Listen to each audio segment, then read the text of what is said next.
right, good morning, good evening, good afternoon, folks. It's V, the Guerrilla Economist, coming to you live on this edition of Multipolar Reality with the one and only Matthew Ehret, and he is here. And folks, you can find him over at CanadianPatriot.org, CanadianPatriot.org, RisingTideFoundation.net. You can find him everywhere that is there. And also check out the Substack, where there's amazing articles that are posted by Matthew every single time, and you can support him. Get his books, which are phenomenal. I have every single one of Matthew Ehret's books, plus Cynthia's book as well. The latest one being the Black Sun, which is an amazing book. And with that being said, I want to welcome Matthew Ehret to the podium. Matt, how are you, buddy? Hey, V, always a pleasure. It's been way too long. I'm glad that you've recovered from your ass kicking illness, the mystery illness that took you down. But I'm glad you're back up and running and fighting again. So it's great to be back. Yeah, thank you, man. It's definitely great to be back. I'm glad that we're both on. There's so many things to talk about. Matt, I don't know where you want to begin, man. I mean, I titled this show UFO Psyops and more. Yeah, let's do that. Yeah. Let's do that. Cynthia and I and our filmmaking wizard genius friend Jason have been working on a series of documentaries, taking a lot of the content that we've written about and turning it into multimedia productions, and it's only been getting better and better. So a few months ago, we decided to start two separate film series, one on debunking the limits to growth, the depopulation agenda, which Cynthia really spearheaded, going through deep dives into what is true energy, what defines a limit to a resource, all these things. We've done 2 episodes of that, and that's called Escaping Calypso's Island. But we also have a parallel, and these will be convergent films or series. This other parallel film series that we're doing is on the Hidden Hand Behind UFOs. Back in November, the end of November last year, we released episode 1. Which was written by Cynthia, and it's called Lifting the Esoteric Veil, to sort of give people a better appreciation of the deeper occult history of the world, going back to the ancient times and how these ancient Babylonian mystery religions recalibrated themselves to undermine and destroy Christianity and any type of viable monotheistic moral religion actually in the world after, for the last 2,000 years. And how this is all, you have to have this in your mind as a mapping in order to appreciate what were the Templars, what were the Jesuits, what are the Jesuits, what are the Freemasonic outfits created and overseen by this occult underground from London and Venice, how this created the intelligence agencies like the FBI, the CIA, MI6, which are all direct outgrowths of this thing, and how our history has been wired by the agenda to create a new kind of culture, which is really at the heart of all of the banking, geopolitical manipulations. There's a deeper agenda at play, which we're trying to get people to sort of appreciate, about reviving ancient pagan mystery cults controlled by a priesthood of higher initiates, utilizing trickery, illusionism, basically magicians' tricks, and superstitious people who believe in ghosts and astrology and Kabbalah, numerology. They need to get people in a state where they're susceptible to these things. They're susceptible to believing in their senses as being the gateway to understand truth, which is not true. But if we believe that, we will fall prey to all sorts of David Copperfield, David Blaine, illusionist tricks, which are just tricks at the end of the day. That's the oligarchy uses. And so this series is on UFOs, like I said, and we did episode 1, and episode 2 was just released 2 days ago. We finally made it public after 3 months of a lot of work. We finally worked through a script. So episode 2 is what we're going to release a part of today to the people watching. I really wanted the Rogue News audience to get a flavor of it. We're going to watch maybe the first 20, 30 minutes, and then the full 52 minutes is available. We'll make it available in the description box under this video or however else, but people can go to Canadian Patriot. And what we really wanted to do now is to introduce the 20th century from the standpoint of the man who shaped so much of it, H.G. Wells, and his efforts to drive a new system, a science of controls, utilizing a fear of the unknown, specifically alien threats, while also extending Darwinian principles taught to him by his mentor, Thomas Huxley, who we're not going to see today too much, but it comes in the video quite a bit. Thomas Huxley and the X Club, who wanted to create a more a very specific idea of human nature that would explain why aliens are actually a more evolved form of humans in the future in a transhumanist agenda. So this is going to be going through a lot of this stuff. And again, we'll play the first, maybe we'll say 15, 20 minutes actually. And we'll find a good spot to stop it, but this will be a nice teaser for the audience. All right, here we go, guys. The brand new film dropping right here, right now. Canadian Patriot review. Check it out.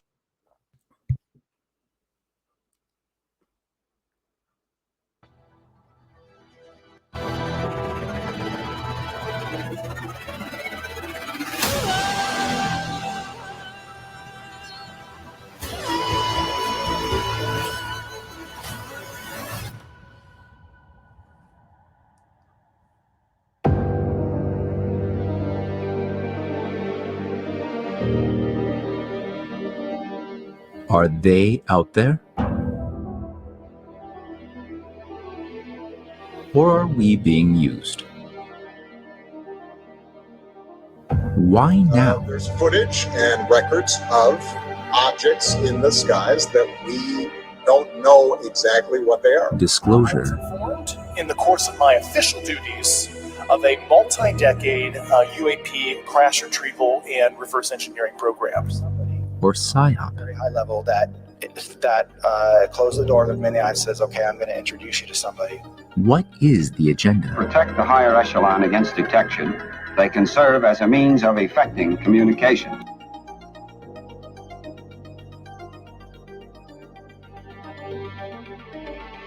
A war of the worlds? Or a war for your mind?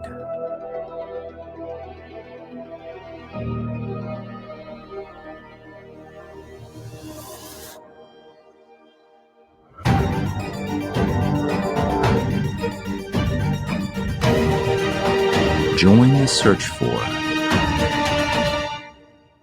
the truth.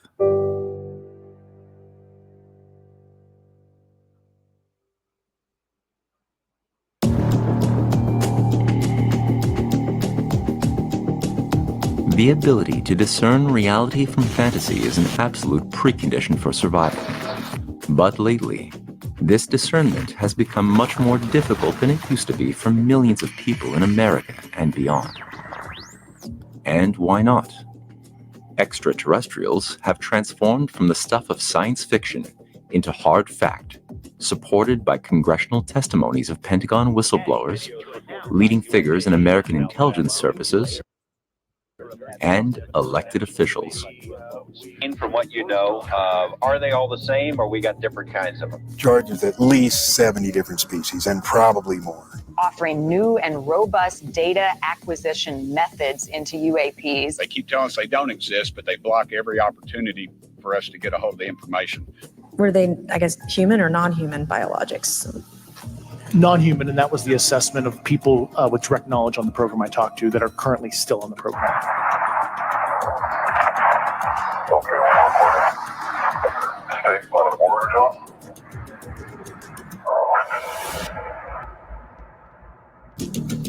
We are told to prepare for government disclosure of alien contact at any moment.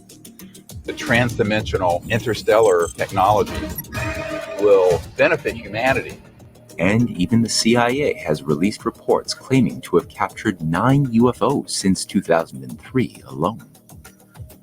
But is any of this true?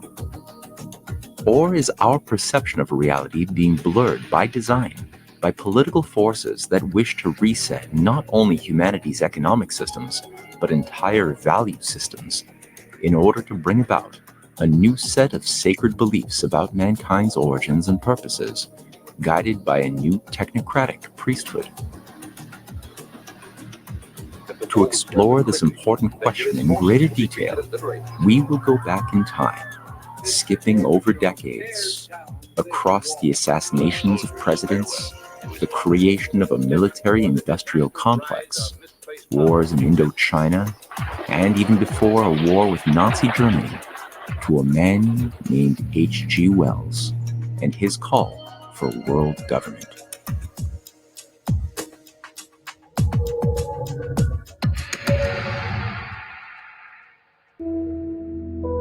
Although popularly known as a writer of science fiction, H.G. Wells's tireless efforts to propagandize for the cause of world government provides us a master key into understanding his role shaping world politics and even in understanding the true purposes of his science fiction works.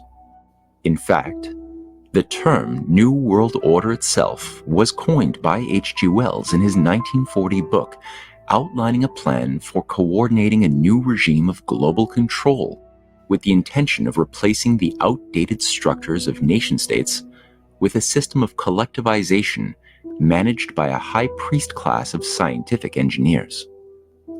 In his New World Order, Wells was explicit. It is the system of nationalist individualism that has to go.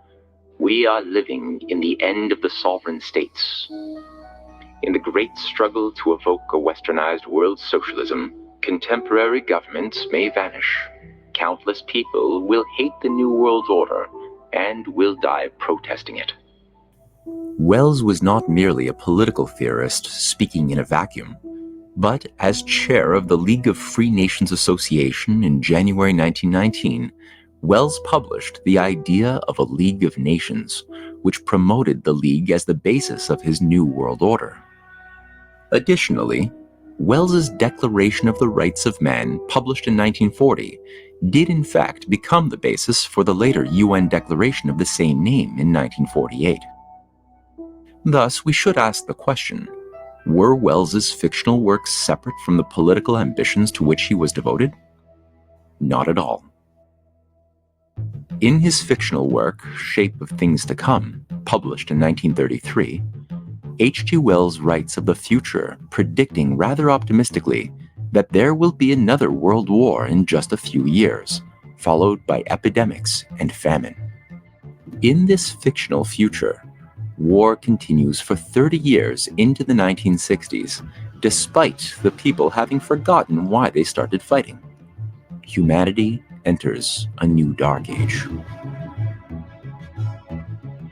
In a last bid for victory, the enemy deploys a biological weapon, resulting in the wandering sickness, producing the first zombies ever shown in popular entertainment. By 1970, Wells describes how the global population has dropped to a little under 1 billion. Although this is depicted as horrific, it is at the same time depicted as a necessity, a great reset to restore the balance, so to speak. It is only with this reduced population size that the world can begin to build back better out of the chaos. A world of failed nation-states is replaced with a new phase of evolution as a biologically superior species emerges, with the inferior having been culled by war and disease. This new transhuman species is managed by a bureaucratic system under the form of a world government. This theme is repeated again in his earlier work, The World Set Free, published in 1914, where Wells predicts the atomic bomb, which, though monstrous, is again a necessity to allow humanity to reset and enter into a more civilized, more evolved species, a utopia organized yet again under a world government. In The World Set Free, Wells writes, "The catastrophe of the atomic bombs which shook men, shook them out of their old established habits of thought, and out of the lightly held beliefs and prejudices that came down to them from the past. Men were made nascent. They were released from old ties. For good or evil, they were ready for new associations. The equilibrium could be restored only by civilization destroying itself down to a level at which modern apparatus could no longer be produced, or by human nature adapting itself and its institutions to the new conditions. It was for the latter alternative that the assembly existed. This is also how Aldous Huxley starts his Utopia for a Brave New World, which portrayed a future inspired largely by Wells's vision. Huxley writes that his Wellesian-inspired utopia could only have come about after the 9 Years' War, the great economic collapse, where there was only a choice between world control and destruction. Throughout Wells's stories, anyone supporting national sovereignty were showcased as simply ignorant militarists who were ultimately forced to submit to the greater wisdom of Masonic high priests of global government. We're scouting this region now to see how things are. You found out. This is an independent sovereign state. Yes, we must talk about that. We don't discuss it. We don't approve of independent sovereign states. You don't approve. We mean to stop them. That's war. If you will. All right, I think we know how we stand. The concept of human nature itself is consistently featured as a mixture of corruption, selfishness, and self-delusion animated by folly and Darwinian forces of survival of the fittest in a race of each against all. In the time machine, civilization has long been destroyed as humanity has evolved into two separate species, one being monstrous Morlocks, the heirs to the laboring classes, and the other being simple-minded Aryan Eloi, the offspring of the oligarchical families, who serve as food for those underworld creatures that are the genetic heirs of the 20th century working class.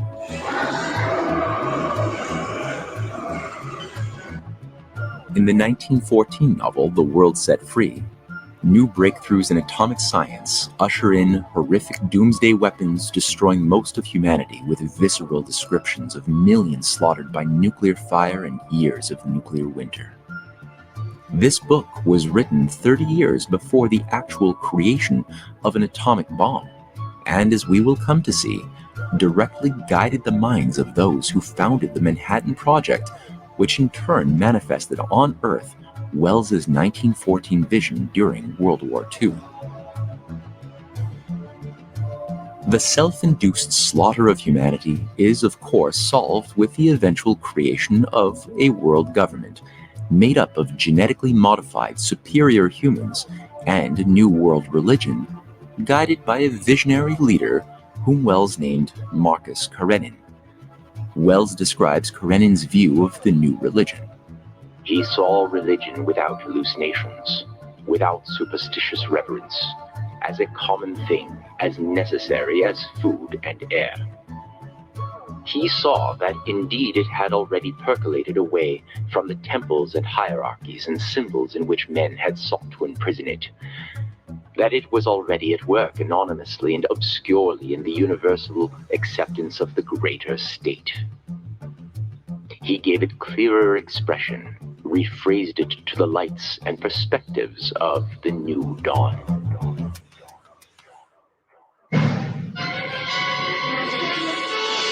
H.G. Wells was not the first imperialist to recognize the value of terror of the unknown as a useful tool in controlling the masses, but he was the first to give this external terror the form of extraterrestrial invaders from outer space.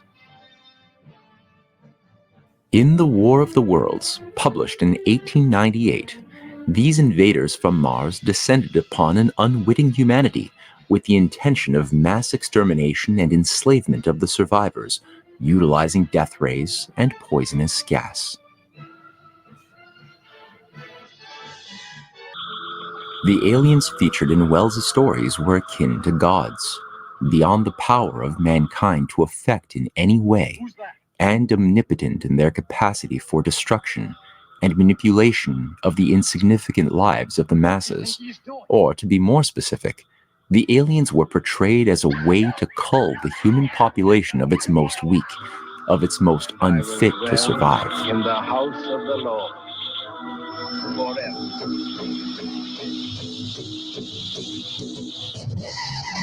Wells described the aliens in War of the Worlds as a more evolved species of human, but likely with a common origin.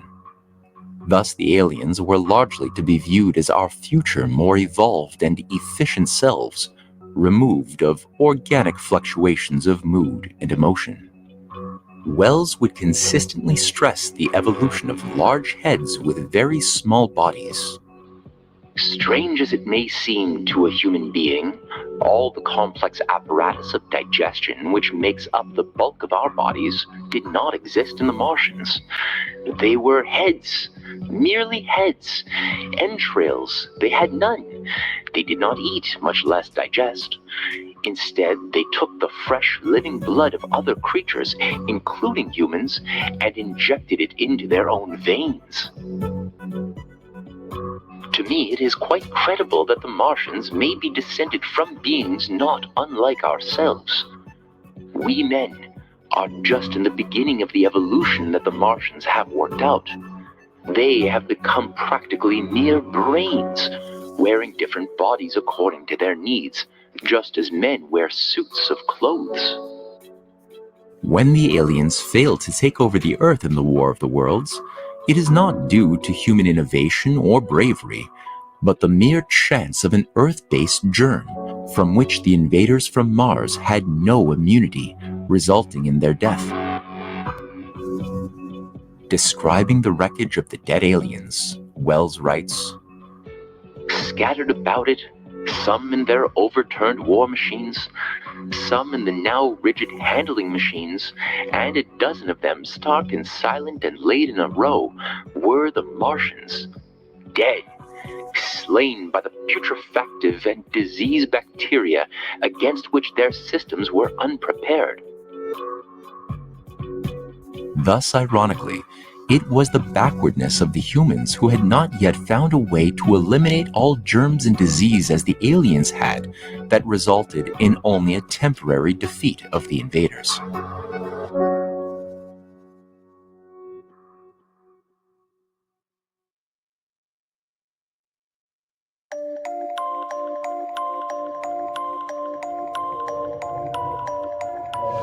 To comprehend why Wells devoted himself to stories that portrayed bleak dystopias, pathetic humans, and only destructive uses of technology, and why he worked so tirelessly to advance systems of global technocratic controls, it is important to take note of the figure of Thomas Huxley, sometimes known as Darwin's Bulldog. It was in 1884 that Huxley mentored a young H.G. Wells at the Normal School of Science in South Kensington, converting the young student from Christianity to radical eugenicist and atheist. Discovering Wells's imaginative powers and slavish loyalty to elitist systems of empire and obsession to break out of his impoverished family origins, Huxley had no difficulty recruiting a young Wells to the cause of empire. The same year that Wells was born, in 1866, Huxley had himself risen to great heights within the British Empire's intelligentsia, such that he was tasked with managing a new star at the British Royal Academy named Charles Darwin. Under Huxley's management, Darwin's theories on natural selection would soon challenge the orthodox view of human nature as a divine species made in the image of a creator. Despite not actually believing in Darwin's theory of natural selection, due to the theory's inability to account for the non-existence of gradualism in fossil records, and the system's inability to acknowledge directionality over long spans of time, presuming simple-celled amoebas transformed into fish, dogs, apes, and men randomly via mutation, Huxley yet fought tirelessly to ensure that this new theory became the dominant model explaining all of the life sciences and human nature more deeply. Why? If the world could be made to accept Darwin's thesis that mankind descended from apes through the sheer law of strong species destroying the weak, then the system of empire, which required the dominance of a few over the nations of the earth, could be justified scientifically. Of course, alternative systems explaining evolution outside of Darwin's narrow model existed. These non-Darwinian models acknowledged the changing fossil records and adaptability of life, but unlike Darwin's system, acknowledged directionality, harmony, purpose, and design.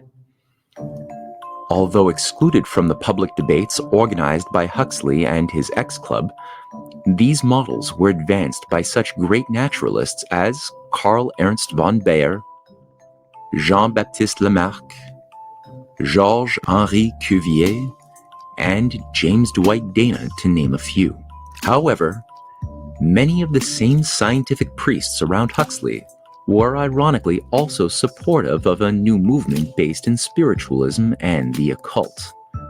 Scientists such as Alfred Russel Wallace, co-founder of Darwin's theory of evolution and president of the British Society for Psychical Research, William James, father of modern psychology and co-founder of the American Society for Psychical Research, Henry Sidgwick, Cambridge mathematician and leading figure within the Society for Psychical Research, Sir William Fletcher Barrett, physicist and assistant to John Tyndall, Frederick William Myers, psychologist, and Sir William Peck, astronomer for the Royal Society and member of the Golden Dawn.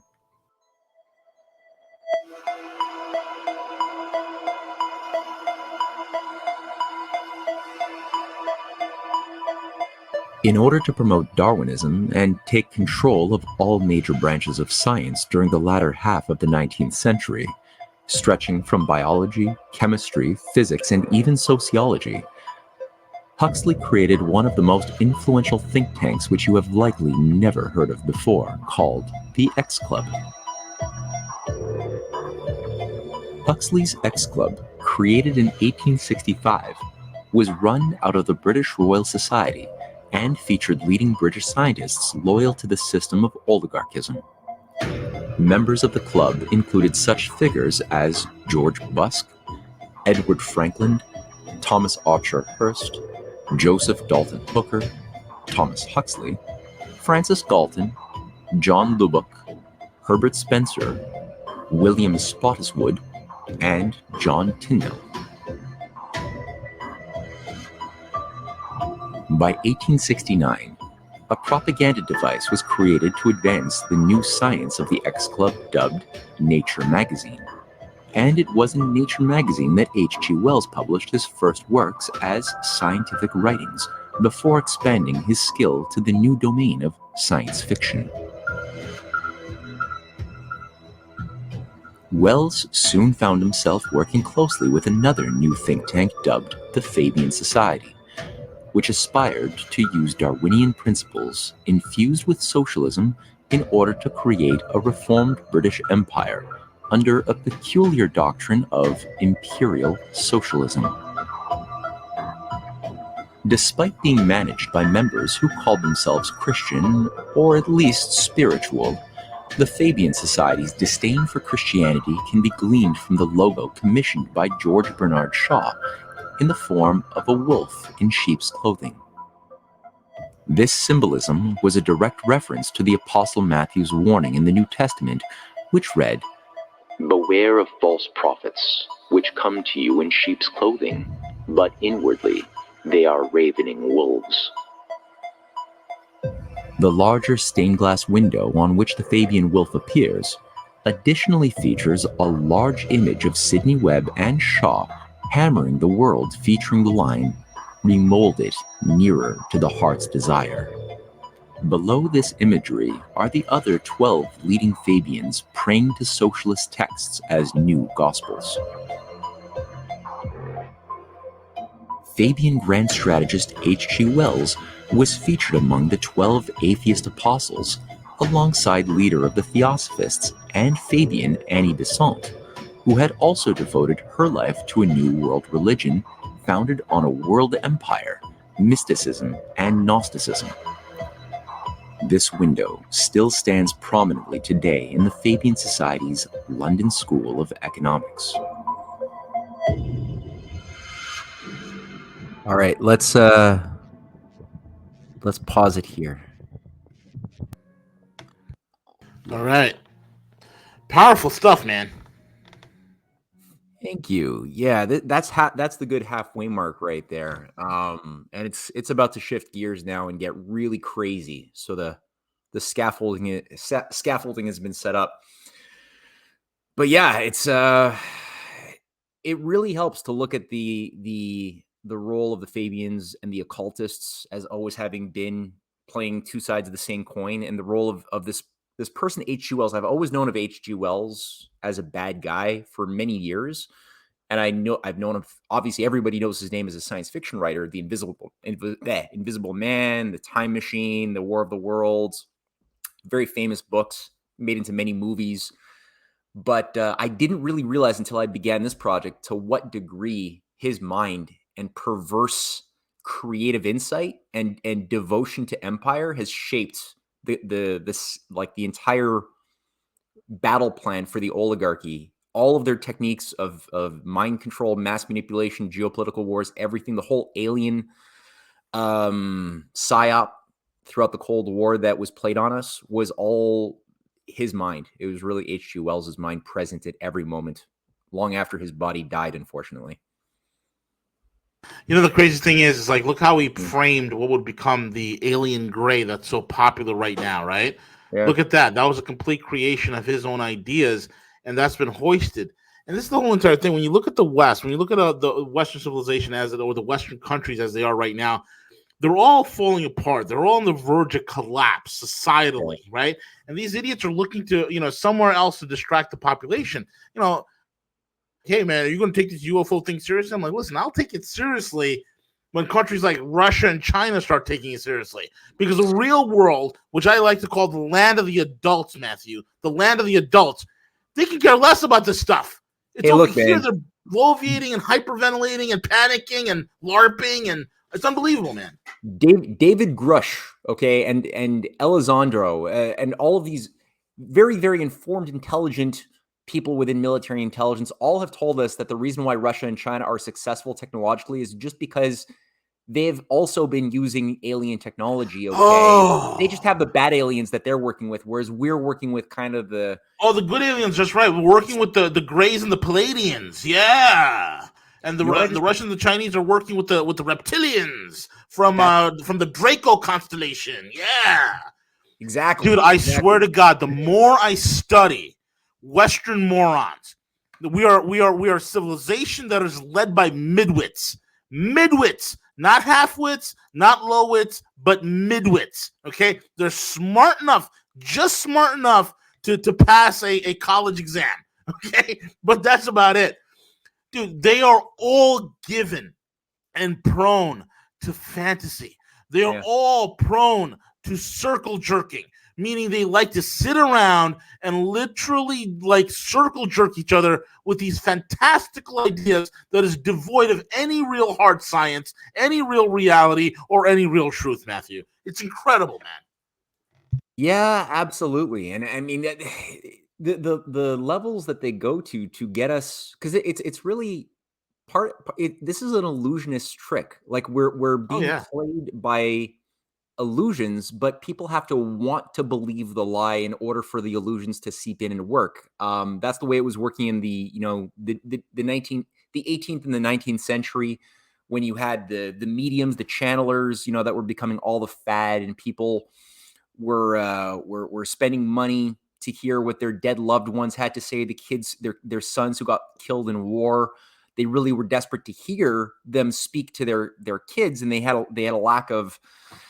understanding of a variety of things. And so they would pay these mediums to use Ouija boards or to just channel, to hold hands. And, you'd have little light shows set up as well for those who didn't know what they were walking into. The lights would be turned very low, so you couldn't see this fluorescent lamp that was set up in such a way to give like an air of the mystique at just the right moment. Or little robotic devices were set up in the table to make the tables tremble. And this is like what Anton Mesmer was doing, utilizing some elements of science to sort of like make the tricks work. And people like Benjamin Franklin were exposing the Mesmer secret, like this whole occult apparatus in Europe that was going big in the United States was being exposed by Benjamin Franklin and his scientific committee in the 1780s to prove how these tricks were working. And this was what Edgar Allan Poe was also disproving. Like, he was at war with these transcendentalists and superstitious mystics of the transcendentalist movement that were part of the British Bureau for Psychical Research and the British mystics under Carlyle, Thomas Carlyle, who was also part of these British intelligence operations. And so Poe was exposing how these things work. Edgar Allan Poe. This is what when Houdini was killed. And I say killed for a reason, because he was working to expose all of these illusionists who were tricking Americans, making them more superstitious, working to bring in the occult in a nefarious way to undermine Christianity from within. And Houdini was showing people how these trickeries were working, how the photographs were manipulated using basic techniques of just, adding a couple of layers of different types of camera filters to each other. And then all of a sudden you can give the appearance of a photograph of a ghost. And he passed legislation in the 1920s. Houdini spearheaded congressmen who worked with him to pass legislation illegalizing these different occultists from operating within the United States. And they killed him weeks later. And they gave us a story that he just got punched in the gut, and that somehow blew out his appendix. But it's a lie. And so all of these today that David Grush and Harold Putoff and Jacques Vallée and Anton J. Allen Hynek, who was one of the leading controllers of this whole psyop with Alan Dulles going back to the 40s, they're using just illusionist tricks with more advanced visual technologies. You could use CGI now in ways you couldn't a century ago, but it's still just CGI. And people have to be so desperate to believe in something supernatural that they want to be lied to, such that they will believe that the Pentagon, you know what happened to the $20 trillion of unaccounted for money that the Pentagon can't find, that they just lost? Well, Catherine Austin Fitts says it's for the aliens program. She knows. She knows. She's an education administrator who somehow is a banking expert and knows how to follow a money trail. Yeah. And she's figured out, Matthew, it's for the breakaway civilization that's powered by the Palladians and the Avians and the Reptilians. Yeah, it's the stupidest thing in the world, man. And Robert Malone is kicking in his opinion too, as an expert all of a sudden of oh God, he should have just called it quits on the mRNA and went home. Went home quietly into this, but they can't leave well enough alone, bro. No, they can't leave well enough alone. We got to stop the Russians and the Chinese because they're colluding with the reptilians from Uranus, and they're part of the Zeta Reticuli that's coming out of Uranus, and they have to stop it. That's what it is. We have to stop the Chinese, the evil Chinese who are coming from Uranus. Yeah. That's hilarious. Yeah. That's really funny. Dude, this is the mentality. Yeah. People are this is what happens. We are a drug dealer that got high on his own supply. That's what America is. Yeah. Okay? It's one thing to have a population that is dumbed down, given over to fantasy that's been indoctrinated into them by Hollywood, and have a worldview, fashioned and festooned by Hollywood. It's another thing when your leadership mirrors the same propaganda. My God, it is scary. It is terrifying, to say the least. This is where we are as a country, as a civilization on this planet, Matt. Yeah, people just need to toughen up mentally and emotionally. They're too soft. And to the degree that we allow ourselves to be this soft and mushy with our sense of spirituality and lack of rigor in the mind, we will be killed. They will induce us to jump off the cliff, guaranteed, or walk into the slaughterhouse. Pick a metaphor. So it's really important for people to look at how did Benjamin Franklin combat this thing back 200 plus years ago? What was the quality of mind, of mental discipline, of rigor, of the ability to understand intelligence and the occult operations to the point that this guy was able to infiltrate and do counterintelligence in occult, networks in Europe and England, like the Hellfire Club, and bring that back to inform the Patriot movement in America that was able to stay above the superstitious garbage that was infiltrating America. That's the basis of the deep state. If you look at all of the leading families inside of the U.S. establishment, including the Canadian establishment, they're all members of the occult. They're all members. I believe that a lot of them believe in this stuff. They themselves are mentally, spiritually trapped under this web, which allows them to become used like golems or like automata to to become the local controllers and house slaves for the higher oligarchy, who themselves, I'm quite persuaded, the oligarchy is also captured by their own ideology. As you just said, they're drug dealers who have consumed their own product. The drug happens to be a drug of the mind, of sacred myths that they manufacture to keep people in a state of mental, in a mental cage. But these sacred myths, which are controlled by priesthoods, end up taking on a force of reality, even for the later generations of the very oligarchy itself. After those who created the ideas and those myths die away, the myths take on a life of their own. The organizing culture of grooming the young who are born into these oligarchical families, to groom the humanity out of them by abuse, the type of things that we see, we hear stories about it at Cambridge or at Eton College of buggery, and just like breaking the will of young kids who are sent into these Ivy League education systems in order to become the superstitious, sex fiend, out of control beasts, right? Who just like live in the world that they believe is a joke, effectively, and then become the Aleister Crowleys who end up working for British intelligence, who then become the managers who then manage things like the CIA, FBI, NATO, other things, as far as managers of empire. That's how this type of shit works. It's not like they have secret powers.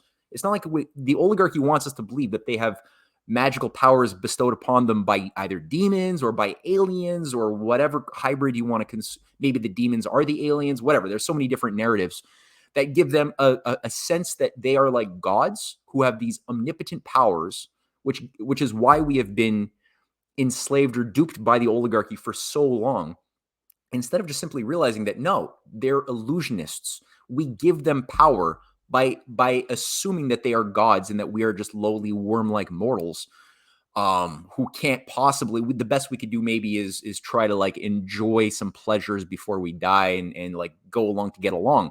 But people like Benjamin Franklin or John F. Kennedy or Martin Luther King or Vladimir Putin don't think that way. That's why they're competent, right? That's why they're able to fight this thing. Whereas we've given up willfully our sovereignty. So we got to get it back. That's a choice to be more solid emotionally, spiritually, intellectually. We got to be more solid, more rigorous, read more writings, think like Ben Franklin. Otherwise, yeah, H.G. Wells is going to his ghost is going to continue, laughing while we jump off the cliff.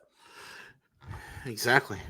It's tragic to me. This is what happens when a civilization throws off the very anchors that religion and clear thinking and I like the verse in the Bible that says, "Come, let's renew our minds." Right? Don't throw your brain out the window. Renew your mind. Right? And we've gotten all that. We've gotten so far down, especially our leadership, gotten us so far down in terms of the esoteric for so long. This is it. This is where we are, where every reality, whether it's the reality of aliens and UFOs, or it's the reality of gender, or it's the reality of nature itself, all that becomes boring. All that becomes becomes passe and old-fashioned, and everybody thinks that they're so advanced. And here we are, we're a dilapidated, decrepit, degenerate civilization that is on its last legs. All the while, we are screaming to the world about how free we are, and how enlightened we are, and how incredible we are. It's insanity, Matthew. It pisses me off too. It pisses me off too, man. Big time, man. Yeah, I think it's healthy, like to feel some righteous indignation and to be pissed, to just say I'm pissed that we have allowed ourselves to be this fooled. Because again, a lot of people want to like blame it all on the oligarchy and just say, oh, it's not our fault. We're all victims. The oligarchy, we were born into an unjust world run by lies, made by liars. And it's not our fault. We're all victims. And it's like, no, there's an element to a certain degree. Yeah, we're not 100% at fault. Sure. But at the same time, there was like a willful acquiescence on our part to go along with this thing, which we didn't have to do. And again, many people, the reality of Operation Gladio, the non-destruction of NATO's secret armies, that is available for anybody to look at. It's not secret knowledge. It's available. Researchers have written about it. We have alternative media, which has made it even more prevalent or accessible to read about 9/11, read about, again, the unreconstructed Nazis that became the heads of NATO, like Alfred Heusinger, Hitler's general staff, the head of his general staff, Alfred Heusinger, became the head of NATO's Central and Eastern European Command, along with 16 high-level Nazis all the way up until the 1980s, all unreconstructed, all working for Dulles. Nothing of this is secret. We allowed this to happen. All of the Pétain French fascists who are working with Hitler, who was being funded by London and Wall Street bankers, these French fascists weren't punished. They were employed to create French intelligence. They tried to kill de Gaulle like 30 times. Charles de Gaulle, the president of France, called it out throughout the entire 1960s. He even shut down their operations in NATO. He forced NATO out of France. It's accessible to anybody looking at this. He spoke about his view of what really killed JFK. He spoke openly about it. It's not a secret, so it's like all of this stuff is available for us. And we know it's not a secret that cheap labor, slave labor, was used to satisfy our dollar stores and Walmarts over the past, years of globalization. We didn't have to keep on using slave labor in sweatshops and keeping nations underdeveloped and starving and at war in order to remain poor and thus cheap, so that their labor would be cheap, so that their products that they make would be cheap for our cheap goods to be supplied to us, because we don't want to have industries ourselves anymore. Like, we could have known. It wasn't a secret. So again, a lot of this stuff, we allowed ourselves to get so fat, decadent, corrupt. And I say fat from the spiritual standpoint. Like, there's this sloppiness of thinking and apathetic. That we couldn't control. We can't even wipe our own asses anymore. Like, we lost the ability to be economically sovereign, to feed ourselves, to supply ourselves like we used to when we had a more full spectrum economy before you and I were probably even born. But we had access to an ability to produce for ourselves. We willfully let that go. Now we can't take care of ourselves. We're too decadent to even make proper decisive judgments like normal humans do about good and evil. So we're easily swayed by all sorts of misinformation being pushed by people we trust, even in the Epoch Times or Malone or whatever, about, giving us a boogeyman to hate and fear like China or Russia or some combination, instead of actually just looking at our what actually took over our society, which we forgot to deal with after World War II was over. We could have dealt with it back then. We didn't. We could have dealt with it under JFK. We didn't. I mean, if he had lived through to it, he easily would have gotten two full terms if he had a population that was more diligent and more unwilling to just go along with whatever the Warren Commission said under Alan Dulles' control. That would have been a very different world that we would have lived in, but we didn't. And now we're in a situation where, we can't take care of ourselves. We can't walk ourselves. And so we can't govern ourselves. And so we need a world government, in its sense, to give us some sense of order and stability, it seems, unless we learn how to walk again. And that means, again, taking our knowledge, our minds into our own hands and organizing ourselves so that we can organize and be better communicators of truth, of strategy. And honestly, we need a movement in America right now that's able to organize to work with Russia and China, who are the only other countries with the broader growing BRICS, who are competently fighting this occult priesthood of a death cult that wants to kill 95% of the world population under a new feudal empire. Yep. These are the only countries, the ones that we hate and fear the most, are the countries that are competently doing battle, like read Sergei Glaziev. People need to just read what the head of the chief of the Eurasian, the Minister of Macroeconomic Development of Eurasia, read his speeches. He just gave an interview with Pepe Escobar yesterday on people can read on Sputnik News. It's a fantastic interview where he's laying out competency, how this is going to work. If we can get a movement in the West that's able to understand that we need to work with those who are already doing battle in order to save ourselves, then we got something that can work. If we don't, we might have patriots who really don't want America to collapse, but who will be weaponized tools, though they don't want to be, for those CIA assets who want to kill you, who are running things like Falun Gong and Times. I don't know about working with them Chacoms, they hate us because of our freedom. Yes, and they're launching new spy balloons too. Just this week, I'm tired of these spy balloons, man. Shut down by the valiant U.S. military. Yeah, was trying to spy on us with their balloons. And let's not forget TikTok and their Tri-Com CEO. The TikTok is stealing all my data because the Tri-Coms want to know where I get my pork rinds at, and they're trying to tell me what kind of beer I can drink and whatnot. But I'll never work them Tri-Coms. They hate us because of our freedoms, Matthew. They hate us because of our freedoms. We need it. This country, we as a population need to get real smart, real quick, and we need to grow up real fast. We don't have time. We don't have a lot of time, and that's the scary part here. Yeah. Yes, it is. Yes, it is. Agreed. So, that's what I'm hoping that people get out of this documentary series is to be immune from the sort of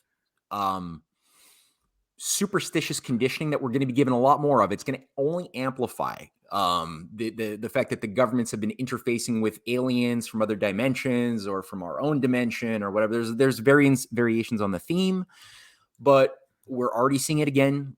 There's congressional testimony. The mainstream media is pumping it. People who I kind of like in some ways, but I think are CIA agents in other ways, like Tucker Carlson. He's servicing and he's representing a slightly more competent or maybe more self-aware faction within the oligarchy, which recognizes that it is not in their self-interest to actually unleash thermonuclear war. So it seems like certain groupings around his environment are being deployed right now to try to help turn the tides a little bit away from total thermonuclear war. Other factions within the oligarchy, it's not one monolith, but other factions don't seem to have a problem with going full hog and gambling on winning a nuclear war with Russia and China and maybe living in their bunkers underground for a few decades and then maybe emerging with some delusion that they're going to have, I don't know, some interfacing with AI that will give them superpowers. People are retarded, man.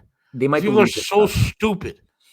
Yes. I mean, I knew there was a problem in the military sense when the military started talking about marketing terms like, stealth technology and fifth generation and all these marketing terms. And now you see it with AI. They're like touting like AI is this amazing thing.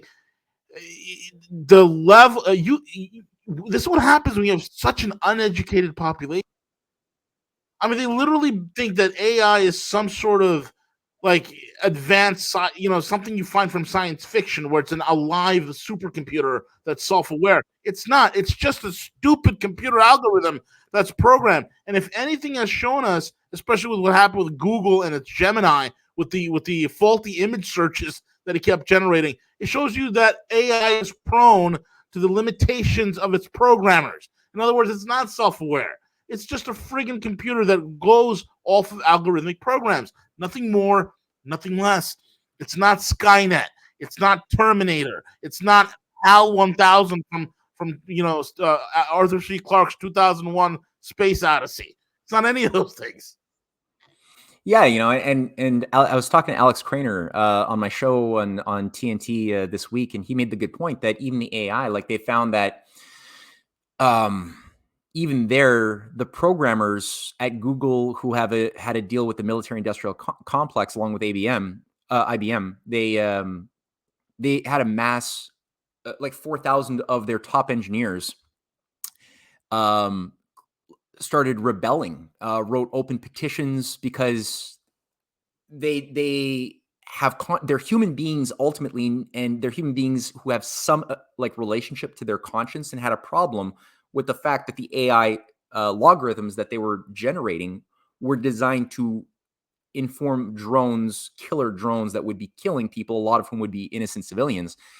And the whole AI program from Google on drones, like managing killer drones, was originally designed to solve the problem of the fact that so many drone operators under Obama quit en masse because they had a a problem overseeing the murder of civilians. They wouldn't follow orders. They quit. So all the competent people were quitting. Only the most mediocre people were staying in position, which was obviously causing the whole thing to spiral out of control. So they were like, AI can solve the problem. We'll have AI replace the human decision makers who are not competent. And now the AI is also, they can't avoid the fact that AI doesn't work without humans. And the humans are like also saying the ones who have the competence and the engineering skills to work this thing are not willing to go along with it. So the whole thing breaks down. It is not capable of replacing the mind. It is based on pure, like you said, scanning already existent information within the Correct. That's all it can do, make recombinations of things. It's a useful tool. That's what it is. I mean, look, the Chinese built a hydroelectric dam, 350 meters high, one of the biggest hydroelectric dams, most powerful hydroelectric dams in the world, utilizing robotics and AI. Hardly any human input, and it's completed. It's producing water controls, massive amounts of abundant electricity now for farmers and residential use. That's great. That's a positive use of AI as a tool for the benefit of people. Whereas here, where we are tearing down our dams, our hydro dams built up in the 50s and 60s, here the only application of it is for trying to control people, but that only works by giving us an ignorant sense of what AI is, where we believe that it's some super than human, more than human entity, almost like a demonic force that only the higher elites can control, that we have to be afraid of under Skynet, and not realize what actually it is. And I'll just say one thing too, because this is going to come up in episode 3, which will be out in a couple of months, is going to be H.G. Wells and AI. Like the whole AI program, the idea of convincing people that these machines could replace humans, also was connected to Thomas H. Huxley and H.G. Wells. And unfortunately, the figure of Nikola Tesla is going to be playing a very important role within the story, and it's not a good role. It's a fucked up, sick role. Because Tesla was actually a devotee of Thomas H. Huxley, as it turns out, and was a believer, a follower of Wells, who believed that he was getting messages from Mars in 1898 when Wells' fiction went out, and that's what he was attributing to many of his discoveries, was channeling messages from Martians. And he was devoted to the Huxley project, Thomas Huxley's project of manufacturing machines that could think like humans, and that's what he did when he built the first teleautomaton in 1898 in New York. And he was Nikola Tesla was very explicit that he didn't believe in free will. These machines were designed to prove that there is no free will. And he was like a showman being sent off with patents that I don't even think were necessarily his, but he had handlers going straight up to the highest levels of the X Club of the British Psychical Research Institute, like William Crookes, who was the president of the Royal Society and president of the British Psychical Research Institute, which is the parapsychology sort of proto MK Ultra operation that was later on, retooled to do psychic spy programs and shit in the Cold War. Yeah, that was MK Ultra. That was what was being done in the 1890s. This is what was running Nikola Tesla to subvert American science from within. People like Edison, people like America had a very strong scientific tradition that was being undermined by what was controlling Tesla. And so I think, when you look at these autistic occult operatives who had a whole sort of gossipy story created for them, whether it's Isaac Newton or whether it's Charles Darwin or Tesla as demigods, these more than human geniuses who we can't even know, lowly us, how great their minds work. You could start getting a sense of how Elon Musk is deployed today. Like, what is Elon Musk?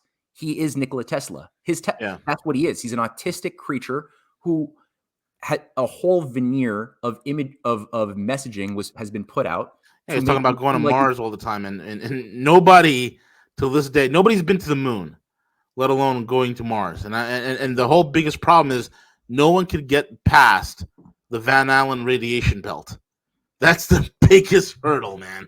Well, look, I mean, we're going to find out when the Russians and the Chinese, who have a space program, when they land on the moon, and they have a plan by 2030, if it's not sabotaged, to actually have a permanent science base on the moon. We're going to find out if there actually was anything there from the American side. I know that. Oh boy, that's gonna That's going to send shockwaves through DC. It's going to be embarrassing. It's going to be very embarrassing.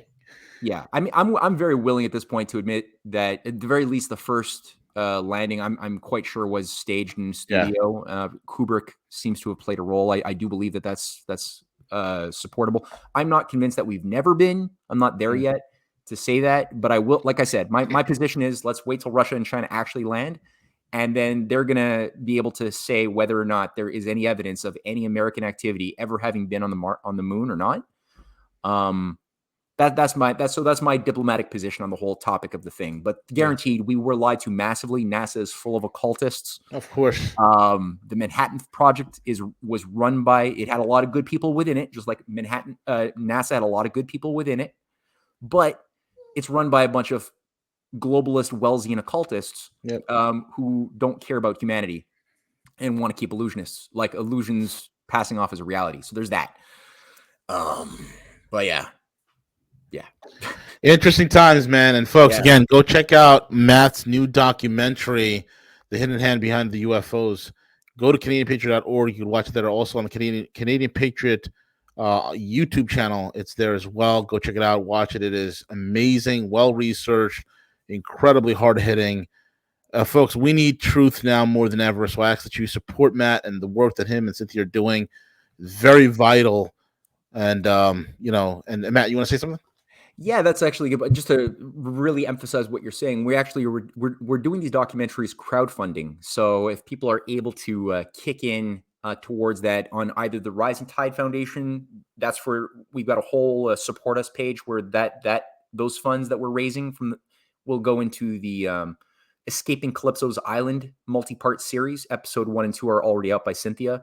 And on the Canadian Patriot site, that's bankrolling the UFO video series. So either one or both, we definitely can't do this without the support of people who care about the truth. So please consider making a donation to the film projects.